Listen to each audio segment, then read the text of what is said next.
Now let's look at this question. It's question number 1.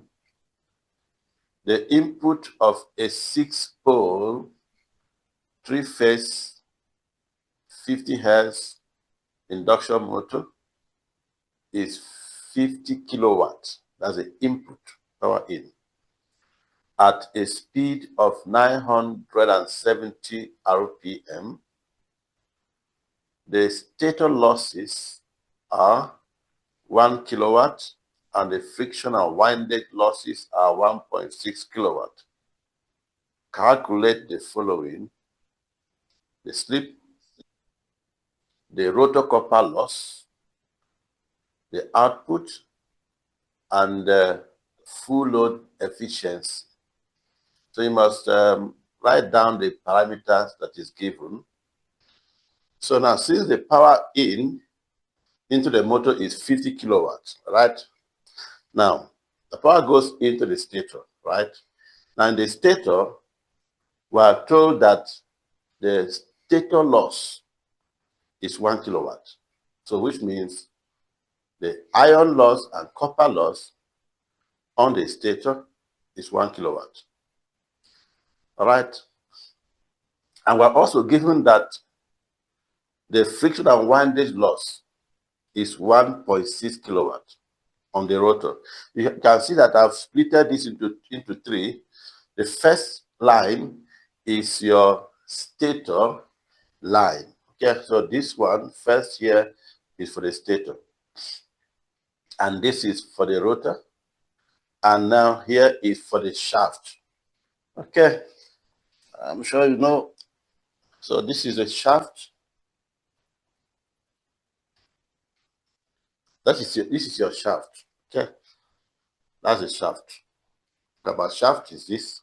So because now the power that will make this this to rotate like that, all right, on the shaft, if these bearings are not properly oiled or lubricated, then there will be some friction losses that will try to hinder this from rotating faster. Okay, so we need to really remove those losses. Okay, so that means I have grouped this into 3.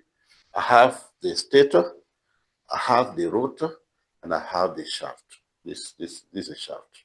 So I have those 4 parts: the stator, so which is that, the rotor, which is this, and then the shaft. So on the shaft, I need to I need to indicate the friction and windage loss, which is given to us as 1.6. Okay. Now, so we're going to follow this. We're going to use this to solve that problem. To calculate the speed, the slip, we need to check the relationship between the rotating magnetic field in the stator and the rotation of the rotor. You see that rotor in the field, in the stator, the magnetic field, if you played our previous class video, the magnetic field will be rotating at what we call a synchronous speed of 120 F over P. Okay, so 120 times 50 Hertz divided by number of poles. That's 1,000 RPM in this equation. But now, once this power is induced into the rotor will start rotating also. But the rotor is not going to rotate at the same speed with the rotating magnetic field in the stator. There will be a difference in rotation. Okay, that difference in rotation is what we call slip.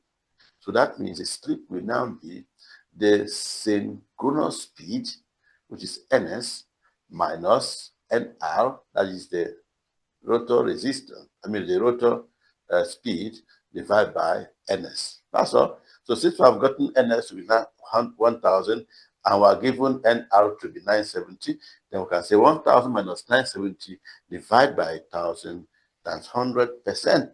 That will give you 3%. That is slip, or 0.03. Okay. And the next again is to calculate the rotor copper loss. Now, we don't know the resistance of the rotor, that copper bars. We don't know the resistance, but we can easily calculate that I squared R. But I don't know the resistance. So what we do is we're going to use this power flow diagram, okay, to calculate the rotor copper loss. How do you do it? First of all, now we have here, the power here is 50. Now into the stator, there will be some losses in the stator. So I'm going to remove these losses from 50 to give you 49. Now that 49 is a power air gap, the power that will cross over from the stator to the rotor. Okay, so, and then when it crosses over to the rotor, right, you can easily calculate the rotor copper loss. Now, what do? Just take the slip that you have calculated, multiply by that air gap power. That will give you the rotor copper loss. So you have S, which is this 3% as 0.03, times this P air gap, that will give you 1.47. Okay, like that. And did you know also that if you are asked to calculate the power developed in that rotor, you can even take also 1 minus S times that P air gap, which will give you now the power developed after you have subtracted, the copper loss of the rotor. In fact, sometimes we call it gross power. You know, the gross power right there on the rotor. Okay, but now we're asked to calculate rotor copper loss. So this is SP air gap. All right. So C, we want to calculate the output power. The output. So if I have 50 in here, then I will remove 1 kilowatt there. Okay, then I will remove the rotor copper loss. Now the remaining is what is going to be on the shaft. Okay, so in other words, if you got the shaft, I can remove the shaft power to get my P out. So because in other words, we can say that P in, this P in will give you this P out plus this power here, plus this power there, plus all these losses. Okay, so now all the losses. So we can easily have like that, right? Say that now the P out here will be 50 minus 1 minus this one, because we've calculated this with 1.6. 1.6 and minus that also. So the rotor copper loss, the friction and windage losses, you remove them all. And then you are going to have this to be 45.96. Just check very well from your side if it's okay. This is just to make sure that this is yeah, so we got this with 1.47. That is the rotor copper loss, 1.47. So we have 1.47. 1.47. Yeah, this is the rotor copper loss. 1.47 is 1.6 for this one, and then this is 1 for that. Okay, so the power E minus all these losses will give you the output power.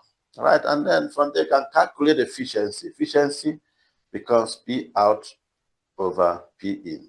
Since we have now as our P out, I'll have 50 as our P in, then efficiency will now be 45.93 over 50 times 100 over 1.